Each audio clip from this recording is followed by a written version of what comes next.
This is Begin Transmission, an original web series produced by the LITA Blog. Each episode features a lively conversation and the opportunity to learn something new. I'm your host, Lindsay Kronk. This is David Bowie. And today we're joined by my fellow LITA blogger, Marlon Hernandez. Marlon, you work at the Jet Propulsion Laboratory. That's super cool. What's it like? Hello. Well, it's a great place, not only as a work environment, since we get to see a bunch of scientists that would like to research throughout the various fields. Like, we not only have engineers, but we also have scientists, and we also have just everyday technicians. So the requests can come in from just about all angles, including Freedom of Information Acts, from people to want to know if there's a spacecraft above them. Whoa! The questions we get here That's every totally day crazy. to come out of the left field most of the time. But this also comes out with great perks because you get to see firsthand some of the some instruments being built, or when the announcements come in, or even getting emails from Charlie Bolden. It's really, really amazing. That's wild. But yeah, I enjoy all aspects of working here. So it's been a great, I think I'm about 8 years working here now. That's crazy. Now, how did you get involved with sort of library science though, and how did you start to get involved with LITA? Can you talk a little bit about that?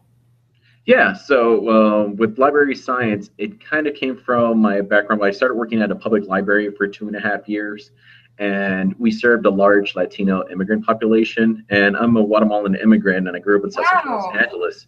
So it was easy for me to connect with the community.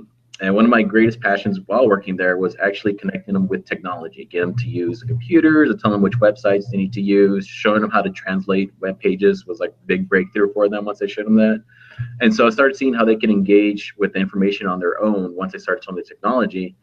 I also have a small background in technology. I was a computer science major for the first year or so in college before I switched.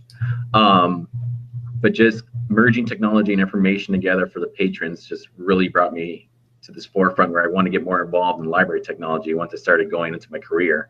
And working here at JPL, that also further interested, because people started expecting much quicker resolution of their URLs, or forms that auto-populate, catalogs that were a bit smarter on what they actually needed, and more like, the Google experience on the search engines. So optimizing all of our websites and databases for that really got me more towards library technology. I wanted to see what others were going into. So that's how I got into LITA.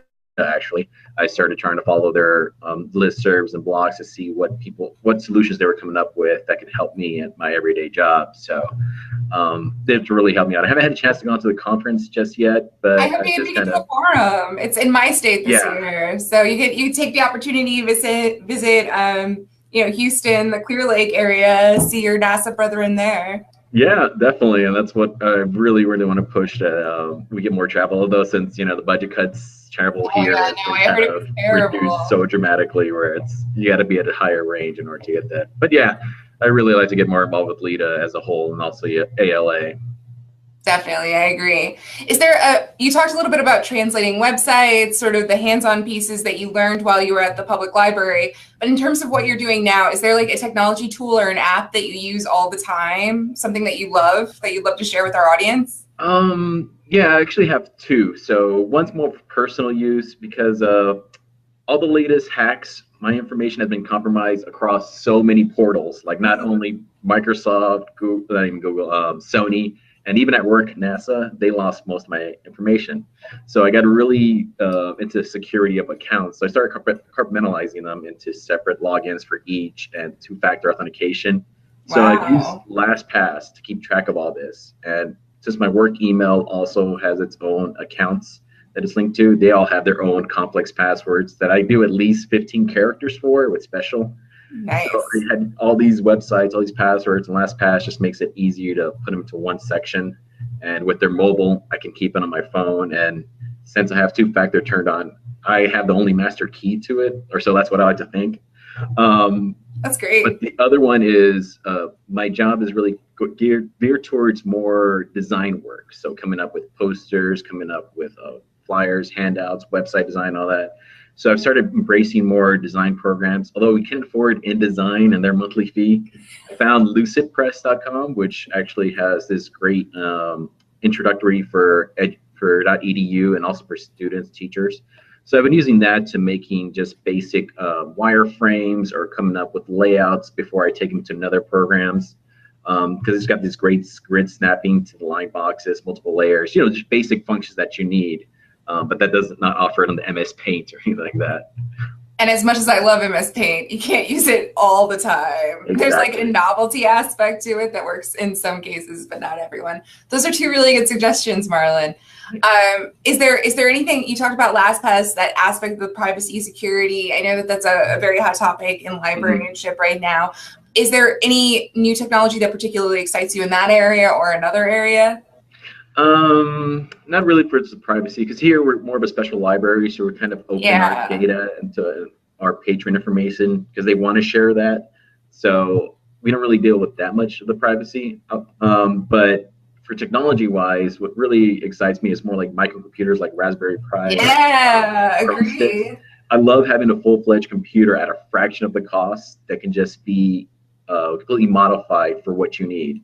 So from here, I'm trying to come up with like a patron terminal that, for the most part, if we have it through NASA, it's going to require somebody to log in with authenticated JPL using password, and they'll have different different network restrictions.